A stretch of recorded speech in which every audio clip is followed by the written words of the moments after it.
So finally, we're going to finish the blood types today with type AB. And it is said that this is the most interesting people, like John F. Kennedy and Marilyn Monroe. They're very emotional and unstable because they have characteristics of both A and B, right? And they are the least common type of blood. It's extremely rare. Only 5% of the whole population of the world is AB, and they are the youngest ones, the most recent ones. There is a new type of blood type that they have been studying nowadays that is called Mumbai, and obviously it originates in India, in the city of Mumbai, but we don't have enough data on it yet to consider or to know much about it. So as of today, the type AB is the most recent type.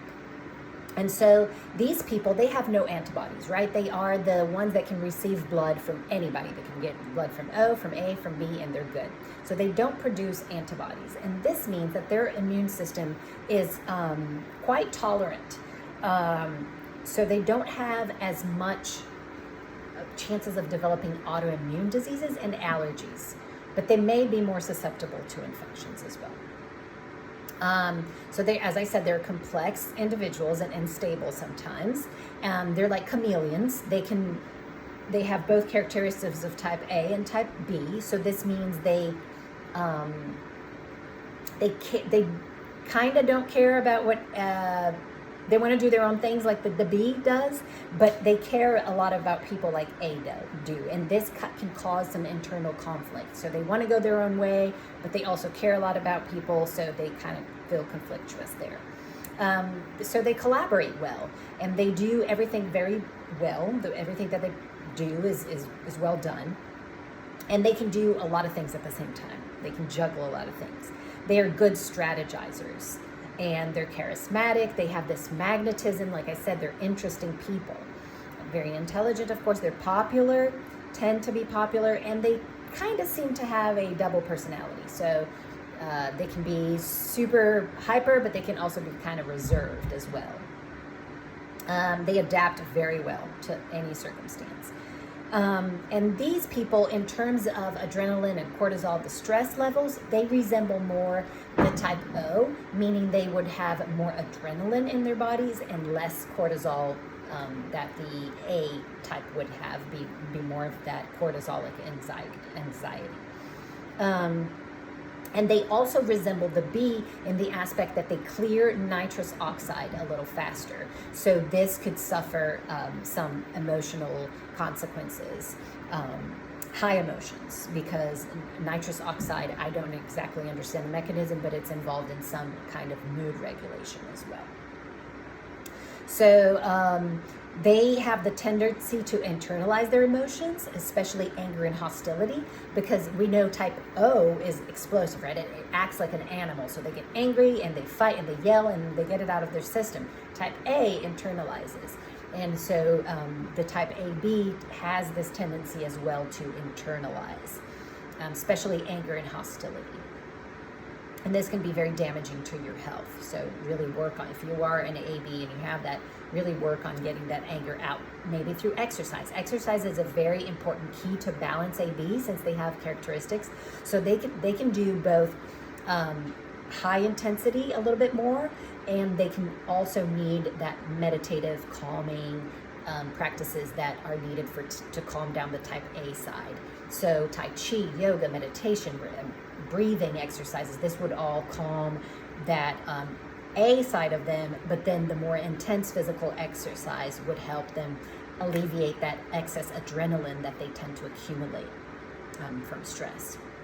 So it would be good balance for them to have, for example, 3 days of aerobic exercise like running or biking, and then another 2 days or 3 days of calming exercises like Tai Chi and yoga and swimming or whatever like that.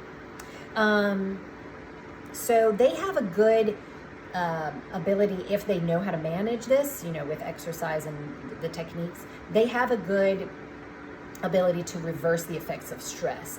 But obviously when it supersedes exceeds their capacity to deal with that stress, that makes their immune system become very fragile. So they are more susceptible to infections like that. They also have low stomach acid, just like the type A does. So they're typically not digesting very well big meals, very fatty meals, and a lot of meat, red meat or game meats and meals. Not that doesn't mean they can't have it at all, but they maybe eat less or eat at an earlier time in the day, so they have time to digest and process that. So they do tend to have that a little bit, and they are more susceptible to SIBO. SIBO is small intestinal bacterial overgrowth, and this makes sense because the first barrier to kill bacteria when you eat any kind of food, even if it's not poison food or rotten food, you have bacteria coming in through your mouth, right? That first barrier is right here in your stomach with the hydrochloric acid. And if you have low acid, a lot of bacteria is passing down to your small intestines, and so you have that overgrowth. And the symptoms of that is a lot of bloating, some diarrhea, some constipation. It really depends, but typically just feeling very full all the time and having weird GI symptoms. So these people are more susceptible to this. What else? So good exercises for these people are also dancing and golfing, swimming lessons and cycling. And you want to, for these people, they're very good on an A type diet and a mix of a B type diet. So they're the most flexible ones in terms of diet. So they can have tofu, seafood, that's very good for them. Green veggies are very good for them. They can have some dairy because that aspect of both A can have some dairy and B can have a little bit even more. So they can tolerate yogurt and kefir very well. And then these people, because they tend to have that more adrenaline and have slow stomach acid, so avoiding caffeine, alcohol, smoked and cured meats, that's very tough on your stomach, and a lot of the foods that have lectins, because since these people don't have the antibodies, they react to lectins a lot. Sorry, it's nothing to do with the antibodies. It's because of the antigens of A and B. They react to the lectins in foods. And I think that was it. Yes, because they have the both. I just wanted to confirm this last information. So because the type AB has both the A and the B antigens, foods that contain chemicals that are called lectins tend to react against these tissues, against the cell types that are AB, more than other blood types. And I think that was it, all that I had to tell you about AB, interesting people, and let me know if you're an AB.